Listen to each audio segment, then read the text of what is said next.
On a une entente de prêt avec le Biodôme de Montréal. Alors, le Biodôme de Montréal a fermé récemment pour des travaux de rénovation majeurs qui vont durer près d'un an et demi. Alors, nous, on va leur donner un coup de main en recueillant une bonne partie de leur collection de poissons d'eau douce tropicale, la collection Amazon. On va réaménager près de la moitié de la galerie d'eau douce actuelle, près de 50 000 litres d'eau qu'on va convertir en eau chaude, eau douce tropicale, pour accueillir près d'une vingtaine d'espèces différentes, une centaine d'individus qui vont passer 2 saisons estivales avec nous. C'est une belle nouveauté parce qu'ici, on en a des poissons tropicaux, mais pas d'eau douce. On a notre collection d'Indo-Pacifique, mais c'est des poissons de récifs coralliens, d'eau salée chaude.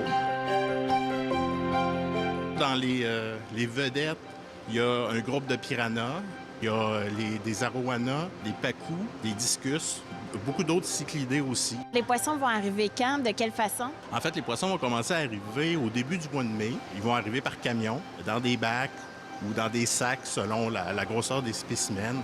Alors, c'est le biodôme qui va s'occuper de cette partie-là. On va leur laisser le temps de s'acclimater aussi.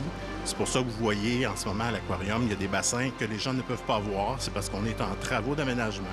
Puis on va vouloir aussi laisser le temps aux animaux de s'habituer avant de les révéler au public. En ce moment, on est en transfert de connaissances avec eux au niveau de dossiers médicaux, au niveau de diète aussi. À partir de quand que le public va pouvoir les admirer chez vous? Nous autres, on va tout faire pour que la mi-juin, les gens puissent commencer à admirer ces poissons-là. On est très motivés et très enthousiastes à l'arrivée de cette nouvelle collection-là.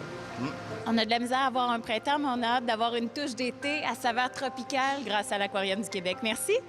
De rien.